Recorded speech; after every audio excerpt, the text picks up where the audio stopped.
To initialize an array, we'll see an example.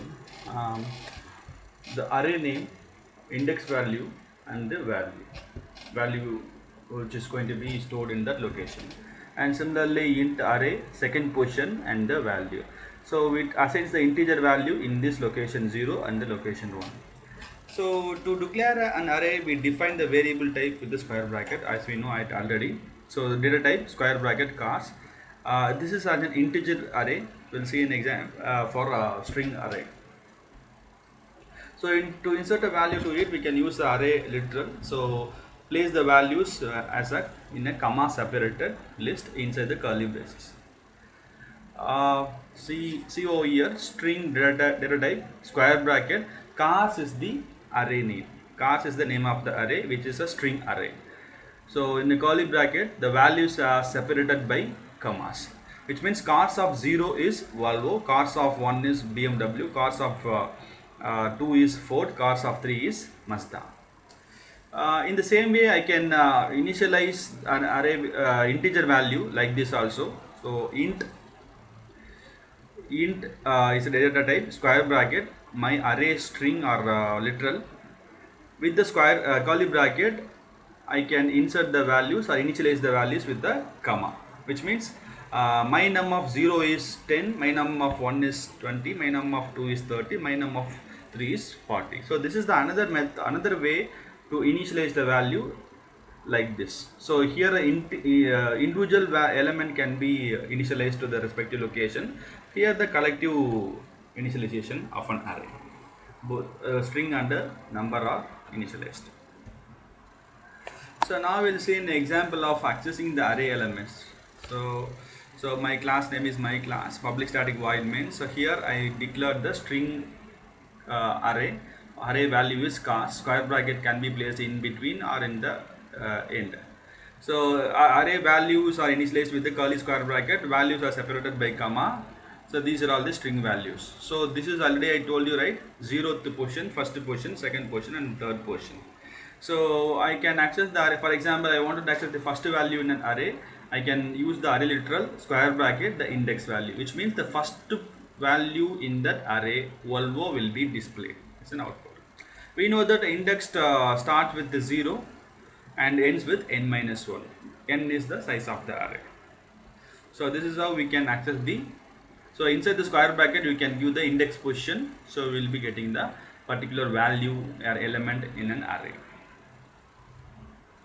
Now we'll write an example for changing the element of an array. The same example. So string cast having the 4 elements. If I wanted to change the first value, I can access the value cars of 0 is the first position will be new value, which means instead of Volvo, Opel will be replaced. So after that, if you're trying to print the cars of 0, it is displaying Opel, which means after the statement, Volvo string will be replaced by Opel. So I can change the array element.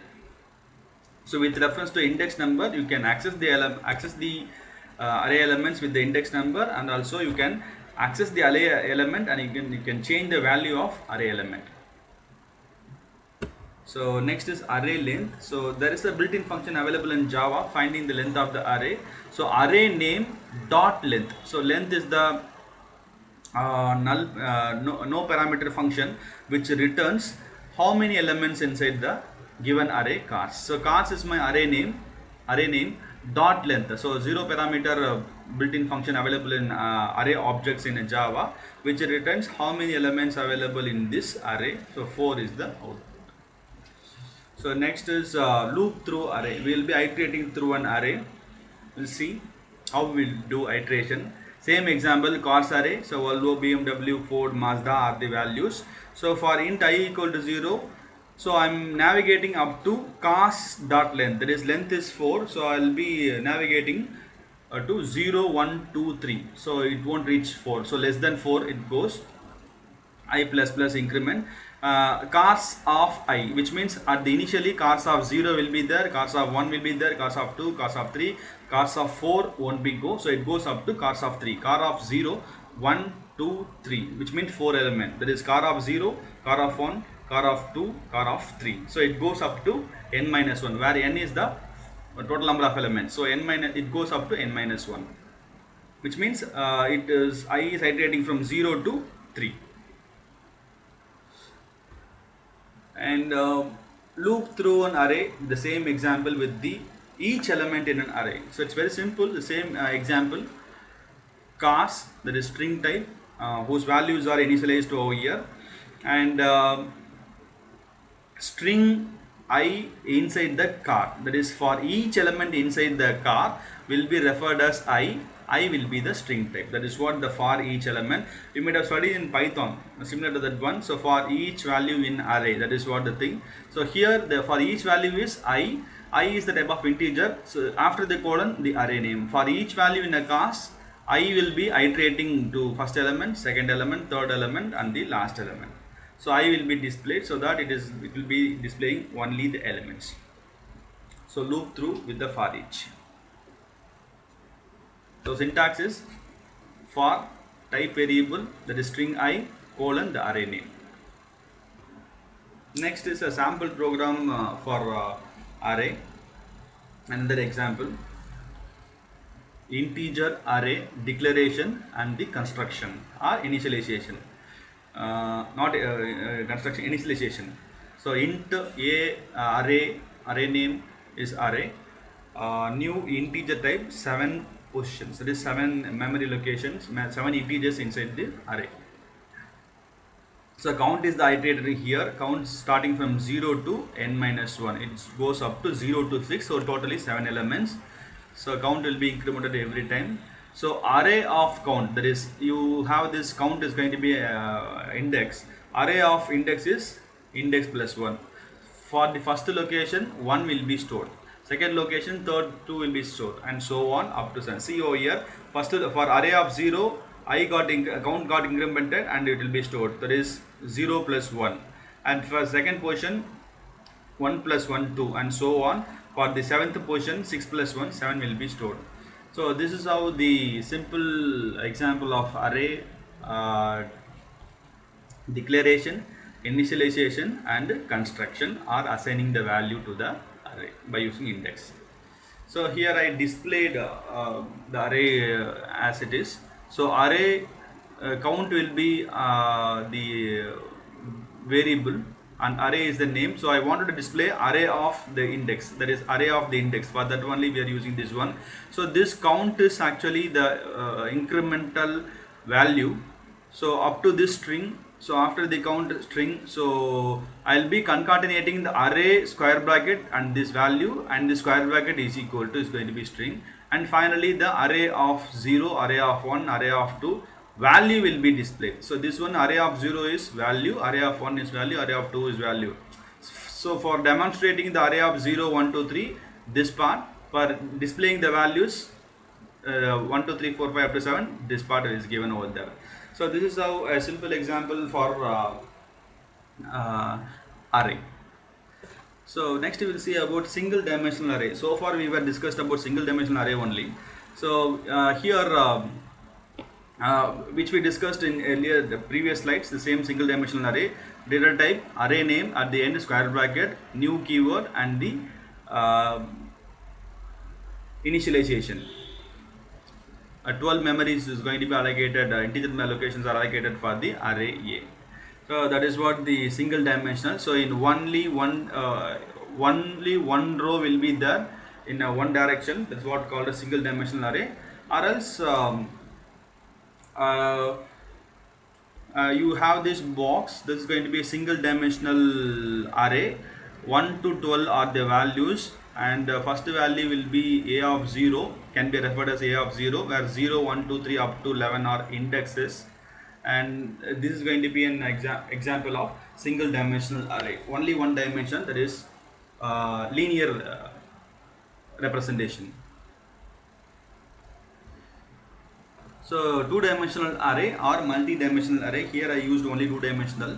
So it is a kind of matrix, rows and column, or a table. So that is what given over here. So syntax example is given: integer, table is my array name, x location, x index representation, y index representation, new keyword, and how many rows and how many columns. X representation, Y representation, or X dimension, Y dimension.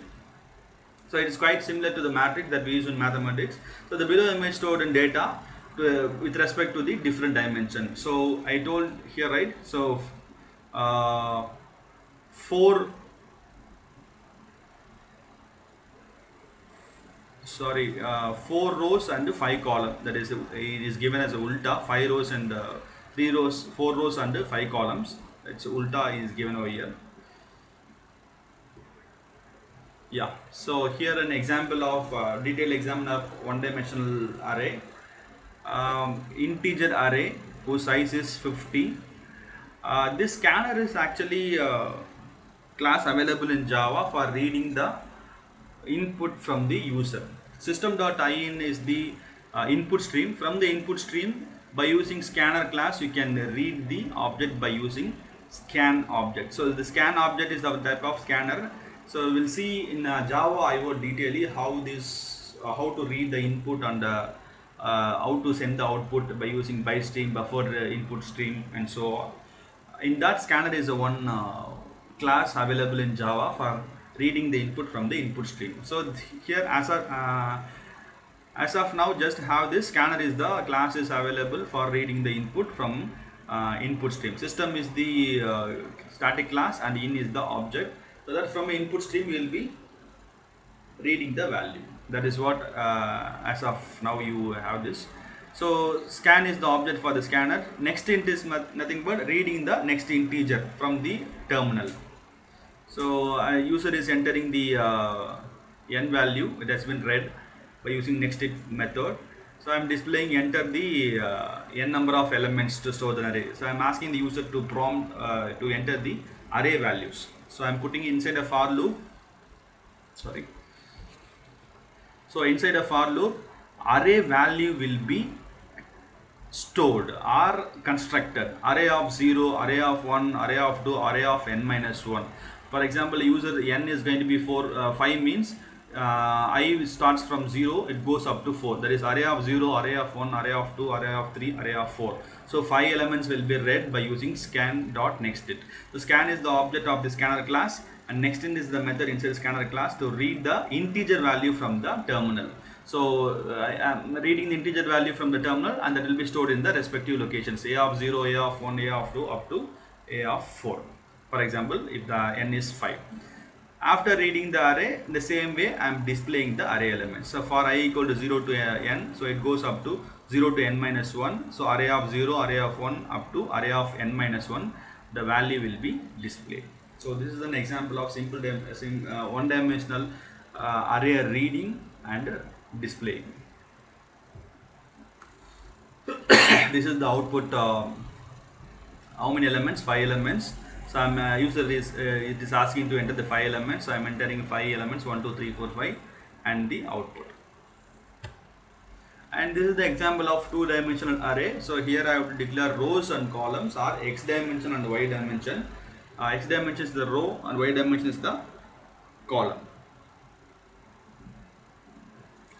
So have this example integer array of x dimension, y dimension. So here rows and column is 10. So I am limiting 10 rows and 10 columns. So this is the array initially, declaration.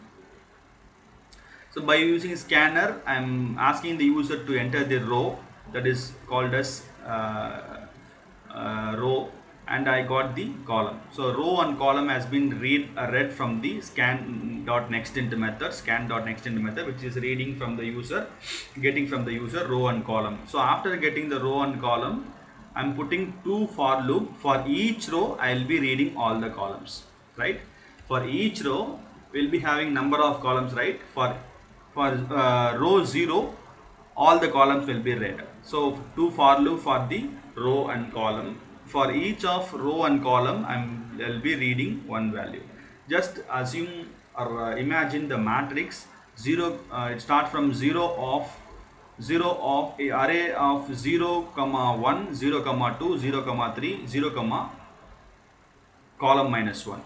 And finally, last element would be array of row, column. You just assume the matrix value starting from 0 zeroth element for zeroth row all the column element, and first row all the column elements, and last nth row I'll be having all the columns. So that is what we are reading the every single position in the matrix, and I'll be putting in an appropriate location.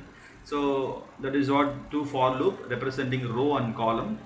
And in the same way I'm displaying, putting two for loop and displaying system.out.println is displaying the array of row comma column. Each element of the array will be displayed. You practice the program, you will have a clear introspection about the two-dimensional array.